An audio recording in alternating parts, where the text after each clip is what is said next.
the context of philosophy, it's useless to talk about anything until you are clear what you're talking about. I mean, the question of meaning comes before any questions of truth. You can't ask, for example, whether a God exists or what the nature of God is, unless you first get clear what you mean when you talk about it, or what you would like to mean. Hello, everybody. It's Wednesday, February 21st, 2018, and I'm your host, Taylor Carr. You're listening to the Armchair Atheism podcast, the official podcast of godlesshaven.com. Before we get started, I want to mention that there is a new video up on our YouTube channel, which is at youtube.com/godlesshaven. The video is on atheism, health, and well-being, and covers some recent research into how atheism and religious affiliation correlate to things like physical health, health behaviors, happiness, life satisfaction, and so forth. It's very interesting stuff, some of which may actually surprise you, so I'd encourage you to check out that video when you're done listening here. You can find us on Facebook at facebook.com/godlesshaven, on Twitter at godlesshaven, and you can find this podcast on iTunes in addition to the website. So please drop by on iTunes if you would, and give us a rating or review to help spread the word about the show. For this episode, I talk with biblical scholar Jaco Gericke about the question of what is a god.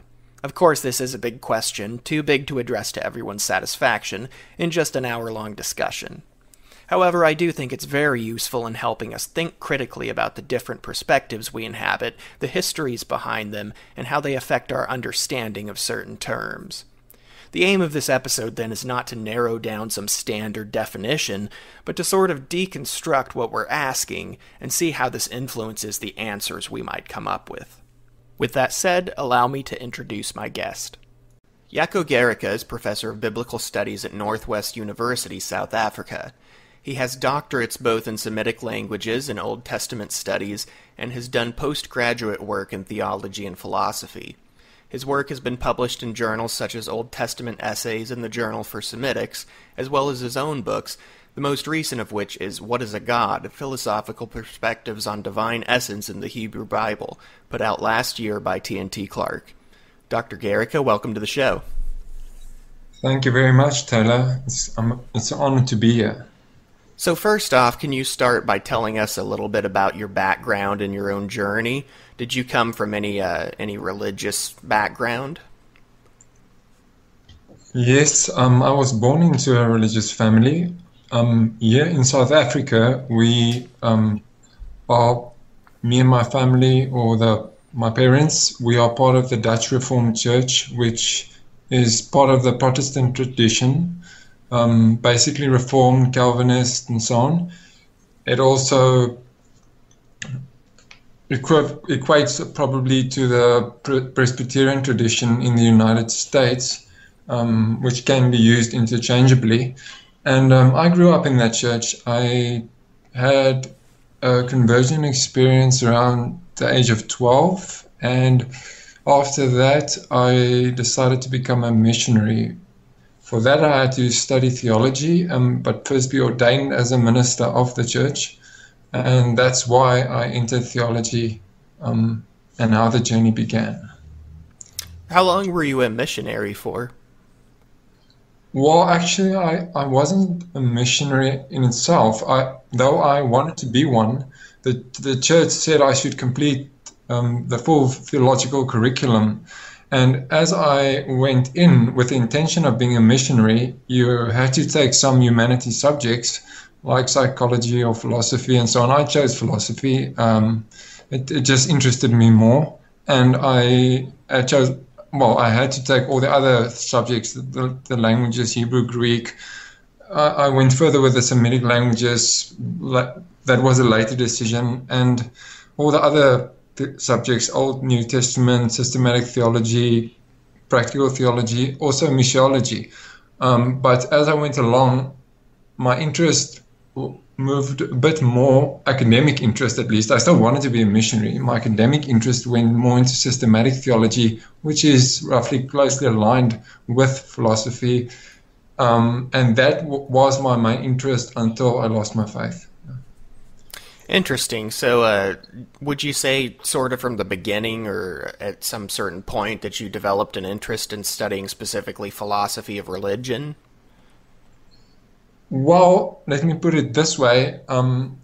In systematic theology and in philosophy, one touches on these topics, although I didn't really get into philosophy of religion in the beginning because my spirituality or orientation was very fundamentalist, or what you might call in your country conservative evangelical, and everything that goes along with it. So what happened was that I was interested in philosophy, but also obviously a bit cautious in the beginning. And for me, most of the theology where I was taught was way too liberal, and my mind did not change. And in fact, I argued with all my professors and did not like biblical studies very much because of the Bible is central in that faith tradition, and biblical studies and the views that was presented, not to make us lose our faith, but that was presented, obviously it was, according to all my apologetics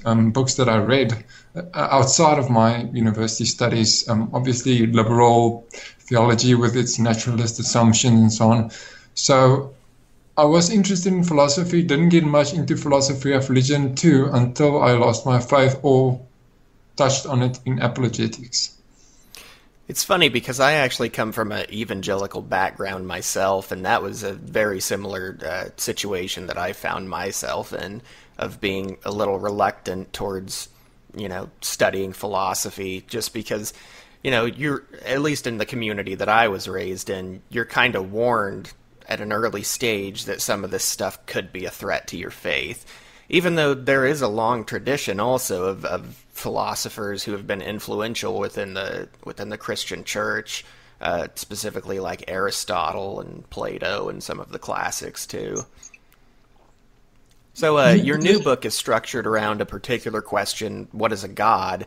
However, this is a question which might be interpreted, as you kind of write in the introduction to it, in a few different ways with a few different answers. So first of all, could you say some about what your specific project is in the book that you've recently published? Yes, the book is part of an ongoing research interest of mine. When I lost my faith and eventually ended up in Old Testament studies, ironically, because that's the one place you that can afford critical approaches more than some of the other theological subjects, at least where I come from. And I saw that I was so interested in philosophy, and there was this gap in biblical studies, especially Old Testament theology, that did not accommodate philosophy, opposed Hebrew and Greek thinking, and thought all philosophical concepts, concerns, and categories are distortive of the biblical way of thinking. And this has a tradition in the 20th century where, since Karl Barth and others, there was this opposition between the Greek and the Hebrew ways of thinking, and this extended into Old Testament theologies. And because I was a bit obstinate and had a strong will and refused to leave philosophy out of it and saw a gap in the research, I then developed what I would call a more descriptive philosophical approach in order not to argue for, well, in the beginning I was very critical of biblical theology and everything, but later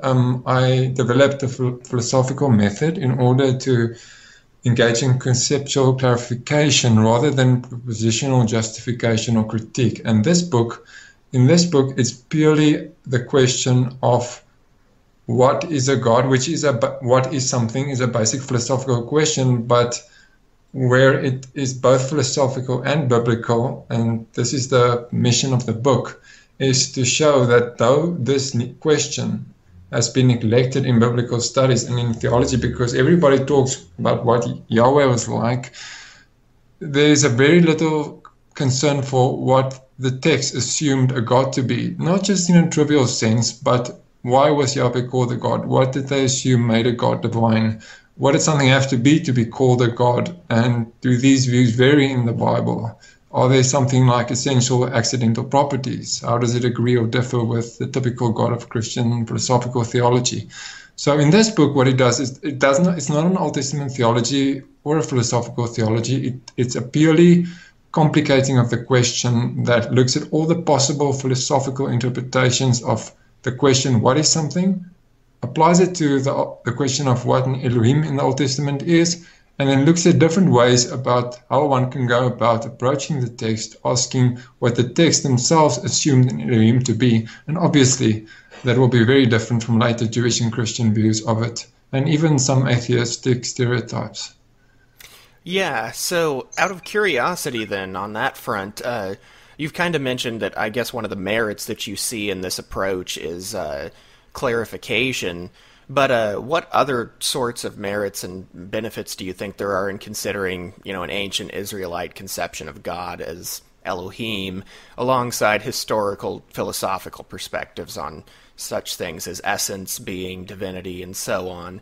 Because I know that one of the immediate probably objections to a project like this that you'll likely hear is going to be, we also would caution against, projecting modern or anachronistic views onto something like the concept of Elohim. Yes, that's a very valid concern. And it would be the typical objection. And here's where I get most of my misunderstanding from others in the research. And usually, like I said, the concern is valid because in the past, in pre-modern approaches to biblical interpretation, the Bible was read from systematic theological perspectives and agendas, which made the imposition of anachronistic philosophical concepts, concerns, categories, questions onto the text something that was just taken for granted and not seen as problematic. And since the 18th century, the focus was more on history, and in the 19th century and after Hegel, the realization of that ideas of histories and that the biblical people did not think in Greek philosophical terms. However, what my book does and what I do in general is I'm also against the uncritical historical use of philosophical categories and the way it distorts and can distort biblical data. My premise or assumption is that while the Hebrew Bible is not technically philosophy in the Western sense that we understand it, like all language, and its own language contains philosophical assumptions in the sense that it contains metaphysical assumptions about what is real and the nature of reality, epistemological assumptions about what knowledge is, and so on and so forth. So I find the data on the level of the assumptions that are implicit. Whether the authors intended them or not is irrelevant. And of course, one has to now look at the concepts one uses when describing those assumptions, that one does not read certain things into it that the concept gives, but that's not there. So what I do is basically I try to use a second order or meta language. Like there is no essence in biblical studies. Whether you use a historical or sociological or linguistic or literary approach and talk about religion, or you talk about grammar, or you talk about society or history, or in reality for that matter, the Hebrew Bible has no such words. So all our language is in a sense modern, anachronistic. For me, there's a difference between distortively anachronistic language and critically used anachronistic terms that seeks to do more comparative philosophy, admits its limits. And then when you talk about language like essence and being, the point is not to say there is an essence, or the Old Testament talks in the language of being in the same sense certain Greek philosophers did, and generalizing about them would be wrong too. What it does is it says, okay, if essence, being, and these Greek philosophical concepts, all philosophical concepts are used. And if we look at the Old Testament, and we do this critically historically, what can we say? What does the Old Testament say that both is similar and also differs from the assumptions related to those concepts? So I can ask, for example, does the Old Testament assume that there are things, something has to be called a God? In other words, are there, well, depending on how you determine essence or what you mean by it, are there any essential properties? Or does the Old Testament sometimes assume a God has accidental properties? And obviously, if there is such cases, this is not to say it's right or wrong or anything. It's just, it's interesting, and it would obviously differ from later classic theistic perspectives, which denies accidents in the concept of deity. So, and the same with regard to being. I work with the world in the text. I'm not even concerned whether one thinks some specific version of Yahweh might be credible or exists. But Old Testament theology itself has a history of tradition, even as it is historical and critical, to use words like essence and being and so on for Yahweh and talk about his attributes. And so I both critique that tradition and show that the same people who are against philosophy use this language all the time. And because they are against philosophy, they're unaware of their own assumptions. And it counts for everybody from Von Rath right through Brueggemann and everybody else. So since Mark Smith has raised the question again in 2001 of what a God is, I say before we try to answer it, and it's never really answered if you read those texts, it's never really answered, but the question itself is assumed to be clear. And yet I want to say, well, look, how you're going to answer it depends on how you interpret the question. What is something is a philosophical question. So if we're going to ask what an Elohim was assumed to be, let's first look at how the question might be conceived, how it, from philosophical perspective, which it is, and then see what the Old Testament say and does not say about it. So, and it's not just essentialistic. I'll also use non-essentialist, post-essentialist, anti-essentialist views. So, and the historical part both concerns the Old Testament and the history of philosophy. So, for those who are unfamiliar then with some of these debates on these subjects within biblical and religious studies, can you talk a little bit about the academic difficulties that have been encountered in parsing out the meaning of terms like Elohim and Yahweh? Specifically, it would be interesting also to discuss a little bit of what do we know about the idea of Elohim is there any extra biblical source material that really sheds some light on this that was around the same time period as the biblical texts? Yes, thank you. Well, look, if you read anything online or elsewhere in biblical scholarship or books that you find on Elohim, what you will, at least one thing everybody agrees on, despite all the debates, is that it is used both as a personal name for Yahweh or God, or depending on which version in the history of Israelite religion.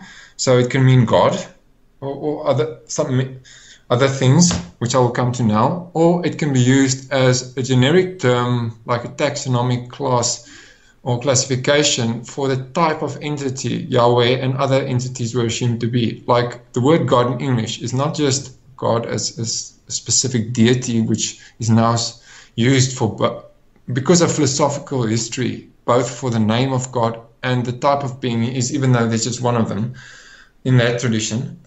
Elohim is also used in that sense, but here's the thing. The words Elohim and similar terms in the Hebrew Bible, El and Eloah, which also are used as personal names relative to Canaanite divinities and so on, are also used as generic terms just to refer to a god. The catch is, what this term is applied to is way broader than what modern people associate it with. So not just Yahweh and even false gods are called Elohim. You will find it applied to the king, to some of the ancestors, the dead. You'll find it applied to some astronomical phenomena or even other natural phenomena. It's used in various grammatical forms, whether as an adjective like a divine something, or as in a genitive sense of when they say something like a man of God or a wind of God or spirit of God. It does not. There's this controversy whether it should be translated a wind or a man or anything else of God or a divine something. So the broader concept of divinity includes a lot of things a range of entities that is far wider than what modern people associate with the word God. Now, in biblical scholarship, when it is asked what is a God, there have been 3 or 4 perspectives that have been part of the research tradition. The first is the linguistic approaches, and these debates are about, is Elohim now singular or plural? What was the root of that word? What does it mean always? Does it involve polytheism? How did the term develop or evolve over the history of Israelite religion? and other linguistic aspects about the grammar, the semantics, and so on. Then there's also the second approach is a more history of religions approach, where the word Elohim, and which is usually used in Bible dictionaries to discuss about what a God is or so on indirectly, very haphazardly philosophically. It is used rather than El, which is used in discussions of the Canaanite deity with which Yahweh was conflated earlier on, or Eloach, which is a rarer term. But anyway, and then you have a comparative religious approach of Elohim, which compares this deity, God of Israel, however, to other gods of related close neighboring nations, where they agree, where they differ, including the evolution of that concept itself in the history of Israelite religion, and intra-religious diversity, where the ancient Israelites, Judeans, and so on couldn't even agree on themselves what this God was, what it was like, and so on. And then there's another form, typology of divinity, which is what Mark Smith introduced, and that would say place Elohim more in a cosmic structure, where you have this either Father God and some of the sons of the gods below him, and then what people later called angels, but divine council and so on. And even down there, related beings like demons and even some humans are also called Elohim in the Hebrew Bible, metaphorically and literally. So the fact is, this is the discussion we are sitting with at the moment. This is the table now laid out. Now, in all this discussion, the question is now asked, what is a God? But when you read all the texts that address it and you end them at the reading process, and you ask, but what is a God now? All you can refer to is all these details that have been written about it, and debates are about monotheism, are about various aspects, all with theological agendas, all with very critical agendas, where this question of whatness gets lost. So my obstacle was, first of all, to convince people that this question is essentially a philosophical question. Secondly, that a philosophical approach does not have to be distortive and can focus on the clarification of meaning, even if you want to do other things too later. And thirdly, that if we look at the history of philosophy and what is something questioned, not only was this question asked in various ways with reference to various aspects in terms of how it could be answered, but also there are some perspectives that denied one can ask what is something, or that it's even a meaningful question. So I just took a number of philosophers and looked at what they understood about this question, whether they agreed it's possible, and then say, okay, given what they said, from such a perspective, let's look at some of the related things in the Old Testament, and also point out what the Old Testament does not say about it. So one question that I could see also being asked about project such as this is, why specifically Elohim? Because of course there were like different, as you mentioned, other cultures that had their own conceptions of what a god or something like that might be. But it also sounds like, from what you've said, that Elohim is possibly one of those broad concepts that could be applicable to other understandings and other attempts at understanding what a god is. Yes, that's a very good question. Where this study also differs is that it is not an Old Testament theology. I am not, in the first place, interested in Elohim as a name for Yahweh, or as what the Old Testament assumes about absolute godhood, or it's where it's in polemical competition with other nations, or how the concept with reference to Yahweh changed. For me, the interest is not at all a theological interest. The interest is purely with the concept in the sense where it indicates or refers to a species, a type of being, or a genus, or a kind, or what you can say, a type of substance, or whatever else you used can be used. In other words, Elohim not referring as to any specific God, but Elohim as a class term, as referring to certain types of things. So, and I only focus on that. So when I ask what a God was and what the Old Testament assumed about that, my interest is not in pushing for there's an Old Testament view of this, It doesn't deal with any apologetic or even the usual atheist debates.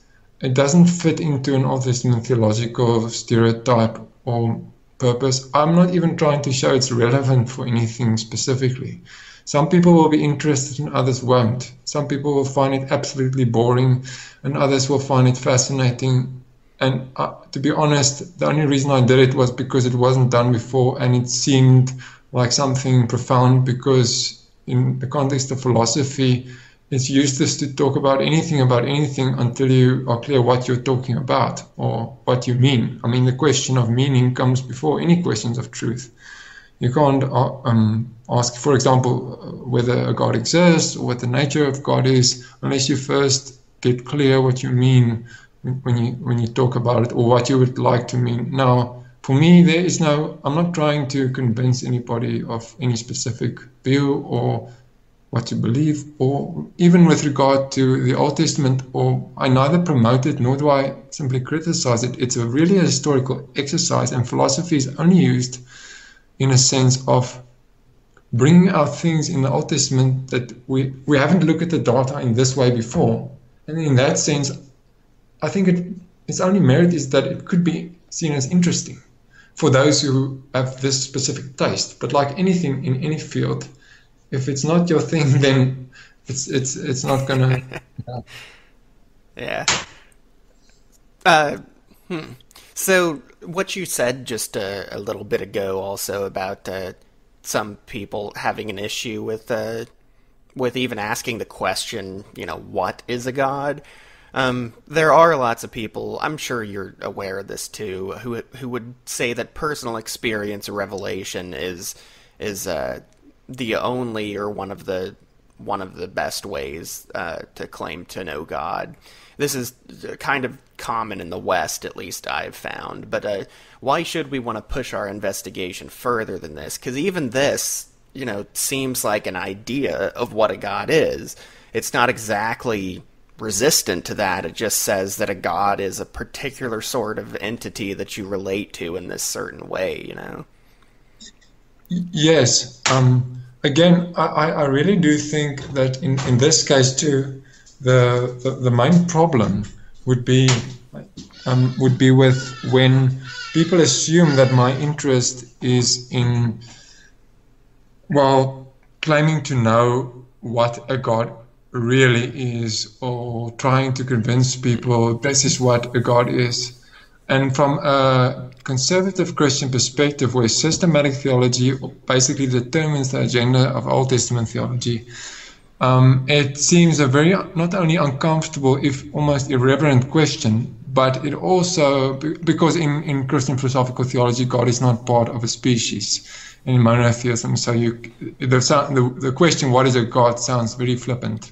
So I would say this already presupposes outsider view, and I'm not saying I'm epistemologically neutral, but I'm aware of where I'm at. I'm aware of how people will reason, and especially from a Christian perspective, that knowledge of God, or the true God, and his nature, his essential nature, as they also use the language of philosophy, because nature and essence are Greek philosophical terms, actually pagan, not Christian.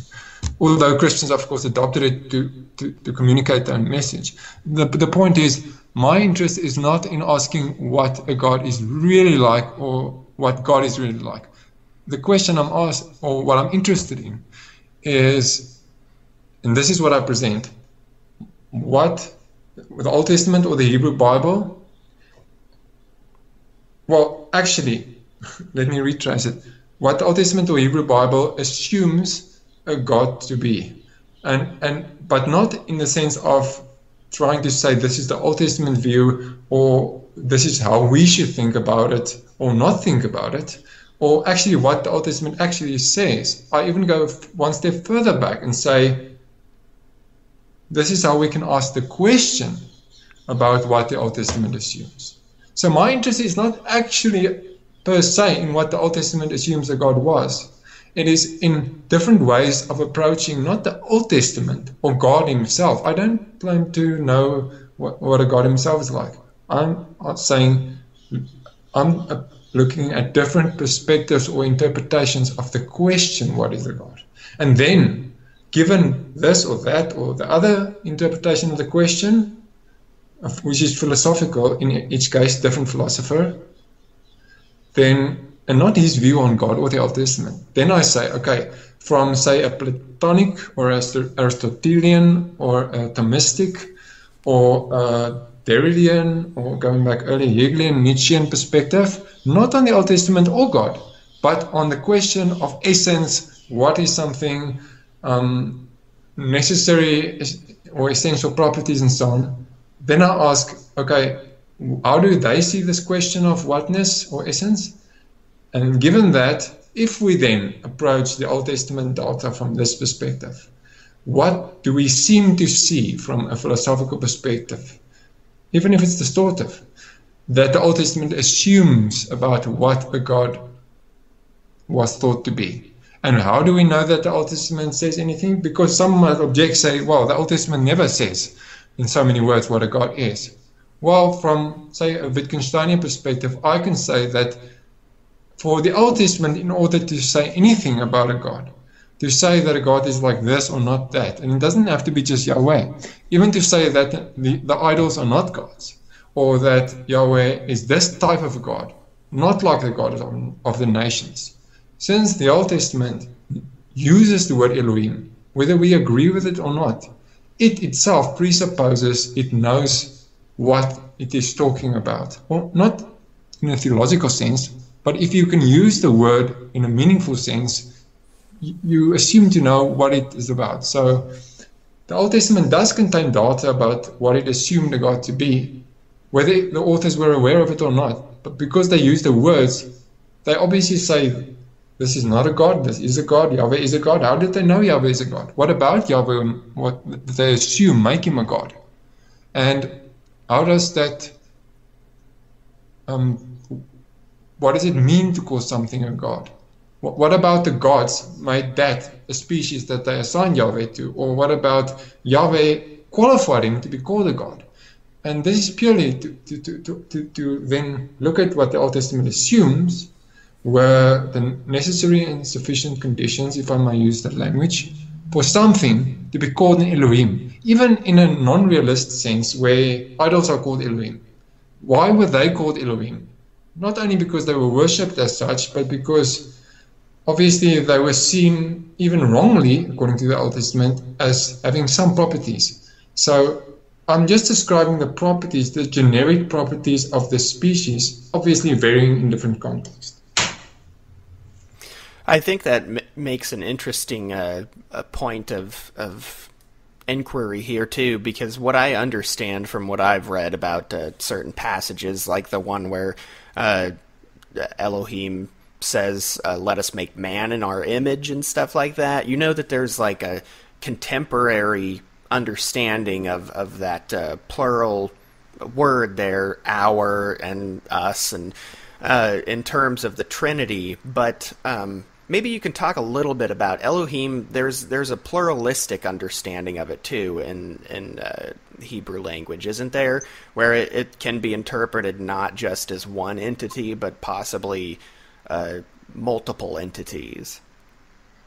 Well, yes, technically in Hebrew, the im ending that you speak of, like in El Eloach, would be a singular form, and then Elim or Elohim and so on would be a plural form. Grammatically, it's plural. The debate is about what kind of plural it is. Many people would say it's a plural of majesty, like when the Queen of England refers to we. Others would say it refers to a divine council.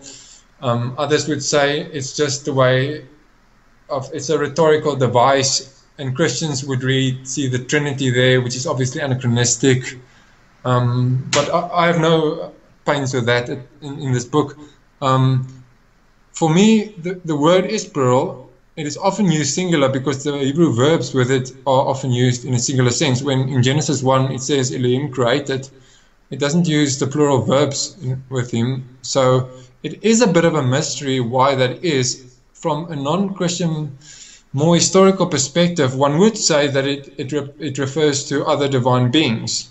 Now, even then, you would have people disagreeing or scholars disagreeing whether it refers to other, like in Genesis 6 with that story of the Sons of Elohim, which is just a Hebrew expression for other Elohim, where there's assumed to be like the God most high, which would be like the Father God or El, and then all his sons, like you have in some Old Testament texts, which presupposes, as in Psalm 82 and in some translations of Deuteronomy 32, 8 and 9, you would have Yahweh not technically as the highest God, but one of the sons of El, where there is 70 sons of El and 70 nations, and every God has a nation, which would explain why Yahweh is the God of Israel and not the others, not the later theological explanations of election and so on. Yes, there's election, but not election as if you could have had everybody, but because this was the nation that Yahweh was assigned to. And in some other Old Testament texts like Micah 4 and 5, or in Amos, some of the texts and so on, it is assumed that not only do other gods have other nations, like Chemosh, the god of the Moabites, or Ammon, the god of Ammonites, but that you have a high father god and then the lower deities. But that is also only in a part of ancient Israelite religion. The whole debate about monotheism and the evolution of the divine pantheon, and whether Yahweh was originally obviously a storm god from the northeastern Arabian Peninsula, and then later, well, storm god is also a warrior deity of a tribe, and then how he became amalgamated with El, when El is like a father creator god more, and of Canaan, where then the idea was connect where Yahweh was also Yahweh Elohim, and so on became the creator. And later on, as with the Syrian and Babylonian reigns over Israel, took over some of the theologies of those people and merged their concepts. So over time, Yahweh just amalgamated or assimilated a sun god, war, storm god, or a lot of other aspects of deity. So Elohim can refer to the plural and can also be used in a singular sense, like Chemosh is the Elohim of the Moab. But in this context, my question is not what are the gods, but so when I use what is an Elohim, it is obviously grammatically plural, but in the tradition, and this is just coincidence, in the tradition of biblical scholarship, when a God, the generic use of the concept of God is discussed, like a common noun, Elohim as a common noun, not as a personal name, it is usually, or God as a common noun, to indicate a type of species, it is usually found under Elohim entries and not under El or Elohach, the other Hebrew words entries. So that's the only reason the question is what is an Elohim. I could have asked what is an El, because that is also sometimes used generically. Or what is an Elohach, but I use it like that. I do discuss some aspects of the origin of the terms, some controversies of grammar and so on. The whole semantic field and the extension and intentions related to it. But in biblical scholarship itself, these things are not so much more debated. I know every now and then somebody comes along, usually among lay people in popular debates, to argue some or other point, whether from an atheist or Christian perspective, to see something in there. But really, for me, this is just a question of the species Elohim, not Elohim as Yahweh. And so sorry, and I just wish to add, it's not technically about assuming polytheism so much as I'm only interested in the way the word is used in the Hebrew Bible itself. I'm not interested in arguing that there are many Elohim, and it's not about... Sure, yeah. That makes sense. Also, since you discuss a lot of philosophical perspectives, that also seems like it's a project that can shed some light on more modern understandings of God. Like, yeah, I'm sure you're also knowledgeable of how analytic philosophy of religion often seems to define God by a certain set of attributes, such as, being all-powerful, all-knowing, all-good, etc. What do you see as the potential for asking a question like, what is a God, and looking at it philosophically in terms of maybe helping to clarify or engage in debates and discussions on something like this analytic philosophical concept of a God? That's a very good question. While that was not the primary focus of this book, and it was a bit addressed more in my previous book with the SPL, the Hebrew Bible and Philosophy of Religion, in 2012, in this book, the implications or relevance of it is when you look at debates about God, whether from a religious or theistic or atheistic or other type of perspective, what you will usually see is that the arguments for or against, or the objections against belief in, usually concerns not just God as such, but a very specific kind of God, a very specific concept of God. When people of like obvious Christian examples like Alvin Plantinga or William Lane Craig or some more fundamentalist, well, they are actually, but others use the concept of God, which they try to show in a way exists, and even atheist perspective, like in the New Atheists with Richard Dawkins and so on, and their moral objections and their scientific objections. What they're objecting to, what they are trying to promote, is a very specific concept of God, and everybody has some things in common, despite all their differences. Is most have in common a heritage of what you would call perfect being theology. Now, aside from people who believe in panentheism and process theology and open theism, most people think that if you can only be a God if you are all-powerful, and then they even debate what that means and could and couldn't be, all-knowing, all-present, there's only one, and you must be only good, and you must, there's certain criteria people have, and they are always user-friendly. They usually try to be politically correct, but it depends on the political view you have. So, and it's always updated and upgraded according to the cultural and historical context. So everybody has these criteria, and sometimes even if you dismiss the person's argument by saying, but what if the God was like that, then your argument doesn't hold, that he does it, or she, whoever does it doesn't exist, then they will say, but that's not a God. Or if a God doesn't know everything, or if he can't really help, or if he's also even evil, that's not a God, or he shouldn't be worshipped. Now where this study is relevant is that it shows that, well, much of it has been common knowledge, but it has not been outlined in this way the book does, is that when I ask what is a God, I'm obviously asking, what did it take for something to be called a God? What did something have to be like to be called a God? What did you have to tick off in your boxes to say, okay, I'm this, so I can be called a God, or other way around? When they classified something as a God, what did they assume that thing qualified that thing as a God? And when you look at it, obviously it varies in the different contexts in the history of Israelite religion. Since the Elohim refers to many types of beings, not only Yahweh, but things that we don't call gods at all today. Even biblical Christians don't call them Elohim.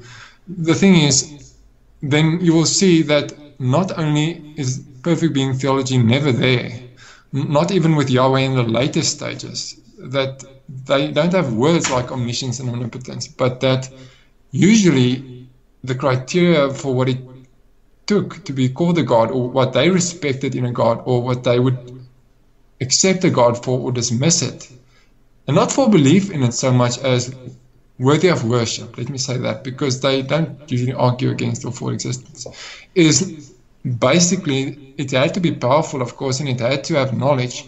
But the power was very specific power, very specific, humanly orientated power that do very specific things. And knowledge and look, this only depends on the stereotypical national gods, where Elohim is used for those, like Yahweh or Baal, Chemosh. They had to fit certain criteria of a ruler. They had to know, but it's not all knowledge. As long as they could search stuff out and find it out and know what you're thinking and anticipate, then they are praised for their knowledge. And if they are praised for their power, because that's how you flatter. If you think of a king, what is a king expected to be? He has to have a power, a knowledge. He has to have a certain, if you call it presence, he has to be good to his people. And in that sense, power, knowledge, good, and so on was applied to the national gods, or the national use of the word Elohim. It had absolutely nothing to do with the later philosophical absolute concepts of knowledge and so on. And even evil, I mean, if you can't do evil, obviously you're not as powerful as a God who could. And the whole argument from evil today, or the problem of evil, wouldn't apply in those times, because often a God was not so user-friendly. People feared the gods, and even loving a God means something different. So the relevance of the question, or what is a God, it shows that what they assumed the stereotypical Elohim to be had properties that were so different that most arguments for or against the existence of a God or anything related in contemporary religious debates would not apply to most of the biblical Old Testament data. And if you consider that relevant, then it's relevant.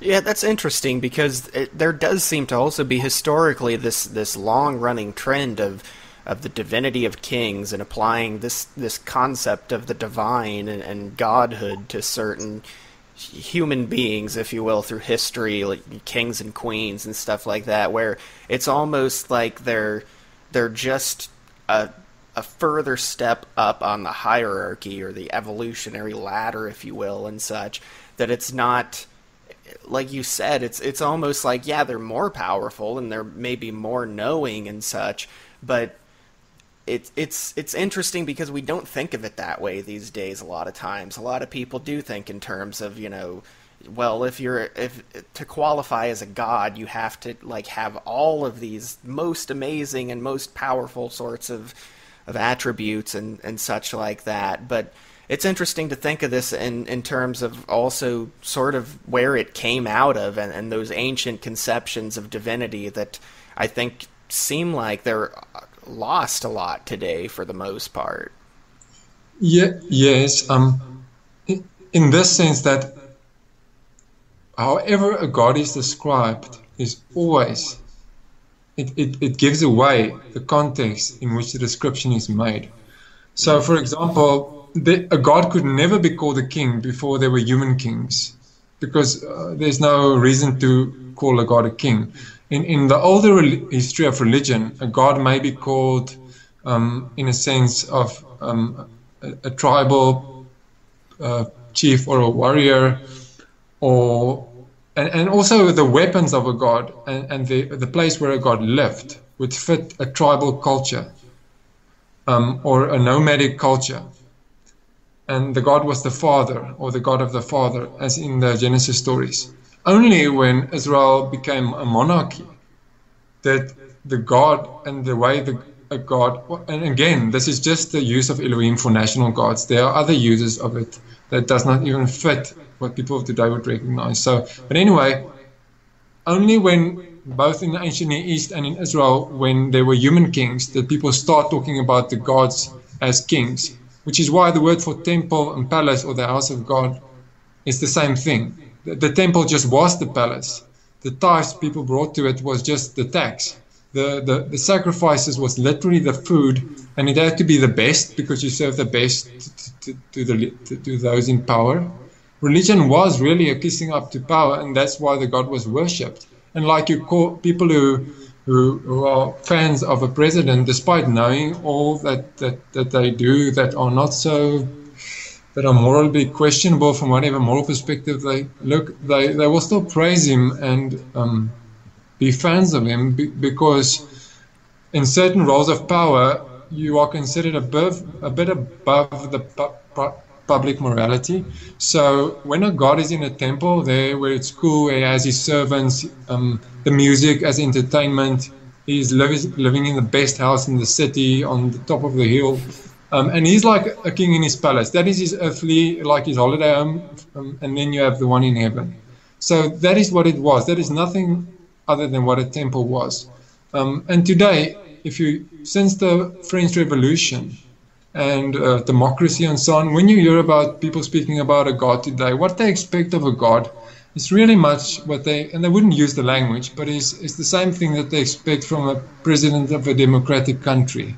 To be sure, conservative people won't, and they will still want that old monarchical view because of the New Testament view of the cosmos as a kingdom, or because that is projected onto the kingdom. A human political setup is then projected onto the whole universe. The universe is now the kingdom of God.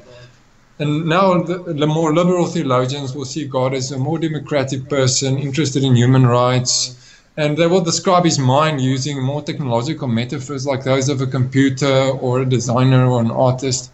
Everywhere, mythology takes on the form of the politics, the technology, and the economics of the time. So, in a sense, a god is always a product of a child of its time, a product of its context, because people don't know how to talk about things other than by way of metaphor, and not just in religion. So, yes. Well, that also makes me want to ask then, sorry to condense this particular question.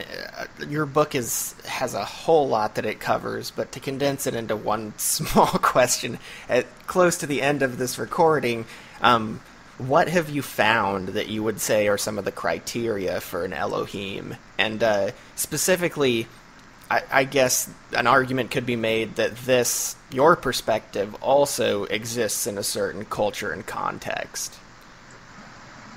That is true. That is exactly what the book tries to show, is that how you will interpret the question of what a god is depends on the philosophical assumptions you put that question with. So when you are influenced by Platonism and you ask what is a god, you will look for certain things in a god that has to do with the ideal of a god from which there's a true idea. And the rest are just copies. And then if you look at it from an Aristotelian perspective, you would have a god as something like a substance with attributes. If you look at it from another different philosophical perspective, later on you would have the idea of a species, or in the Middle Ages of quiddity. In Locke you would have a real or a nominal definition. You would be interested in a definition.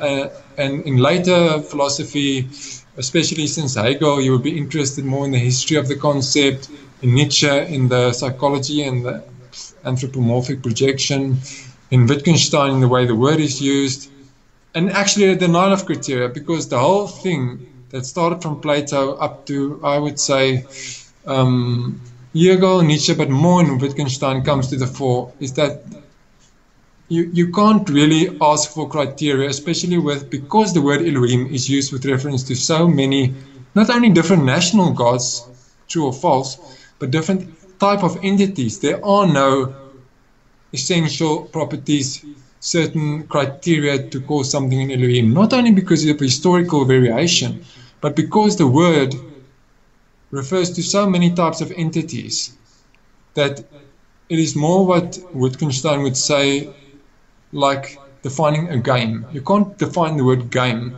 by any criteria, because different games are so different. It's more like there is no essence. There is no essence to what a god is, not only because historically the concept changed, but because as soon as you define criteria, you're only referring to what you see in the description. So all this talk of essence, and I end the book with Derrida and so on, not because I think any one of the philosophers I used is always correct in their philosophy or their perspective, and it's not their perspective on a god, it's I use their philosophy for my perspective through their perspective on the data of the Old Testament itself, what it assumes. And every chapter offers a different angle. So the book itself is a perspectivist approach, which just offers a different perspective, doesn't choose or prefer anyone. And rather than try to say what a god is or what the criteria is, say, look, depending on what philosophy you use will depend on how you interpret the question of what a god is. Some answers will expect criteria, others won't. Others will deny that there's such a thing, and others will say it's too complicated, to put it in layman's terms. So this whole book is more about complicating the question itself than ever answering. And in my view, as per Wittgenstein, sometimes you don't need an answer, you just need to dissolve the question a bit. And it does seem like in a I guess, pragmatist or perspectival sort of approach like that. That's also beneficial for, a lot of times it seems like these different conceptions are ones that are kind of in philosophy of education, there's something called the deposit theory of teaching, where it's just, you digest something, you're expected to memorize it, and then that's just it for you, as opposed to a more thought-provoking approach that would, stimulate you to ask questions about your own views and to sort of probe that further. It seems like this is a bit better for that than just a standard criteria-based approach of how we're going to define a God, too. So in light of that, how would you hope to see this conversation continue for future work and research? Well, what I would hope is that what people realize of the book, and that is the value or contribution to, this is just an introduction to the problem. It is in fact bringing the discussion that has gone off track so many times and never really, even as it purported to answer the question, never really did. And I also partly try to explain why it hasn't been done, and because why it can't be, is because how you understand the question of what is a God, will determine how you try to answer it. And I just try to show different philosophical perspectives on that question, which will then determine what you see in the text and how your answer will look. So then working back, whatever you ever find in scholarship, what people say a God is, or in contemporary debates, this book allows you then to say, okay, this is what your answer is. This is the philosophical perspective you're assuming, which explains why this answer makes sense to you and why you have put it in this language. This is the history of that concept. So I'm basically historicizing the question and showing what the question means, and how it will be answered will depend on the philosophical perspective you bring to it. So it's a way of relativizing, and for future discussions, what I hope there would be is more nuance, more awareness, more epistemic humility, but also awareness of the philosophical assumptions, even in those who deny the use of philosophy, and to realize that there is no just one answer. If you can just say, I'm looking at for what a God is according to the Old Testament from this or that perspective, and that allows me to think that I'm seeing this in the assumptions of the text. So it really is also hermeneutical. It makes you self-aware, and it hopefully makes the discussion more critical, less naive, and more, how can I say, scientific even, if I dare. Yeah. Yeah. So do you have anything new coming up that you would like to mention then? And where can listeners go to find out more about you and your work? They can look for my work on academia.edu, which is a platform for listing one's research and publications. Most of it are free downloads there, especially the articles, but the books, I can't place a copy of the books there. But everything is listed there on academia.edu under Jaco Gericke. And they are welcome to write to me by email at my email address, which is 216-09268. 216-09268, which is my personnel number, at NWU for Northwest University, that's small caps, nwu.ac.za. And they're welcome to ask any further questions. It's rather hard, and I must have talked all over the place, but yes, that's what I'm willing to assist in clarifying any possible misunderstandings because of the way I tend to talk. No, it was actually, it felt very, very smooth and fascinating, certainly, too. And definitely this is a big topic, so it's not something that I think I or anybody else really should expect to address completely or even close to that in just an hour-long podcast, But thank you so much for coming on the show, and I really appreciate it. No, I appreciate it too, and I just want to put in a disclaimer at the end. This book was actually not written for a popular audience. It was my university expected me to do some academic publishing, and so it does presuppose a lot of philosophical and biblical studies background, but it should still, there should be parts that couldn't be followed. And thank you so much, Taylor, for inviting me. And I really appreciate your time and all the listeners. And yes, thank you. All right, well, all the best. Thank you, Taylor. You too. I'd like to thank Professor Gericke for coming on the show. If you'd like to find out more about him or purchase any of his books, links are available in the description for this episode at godlesshaven.com.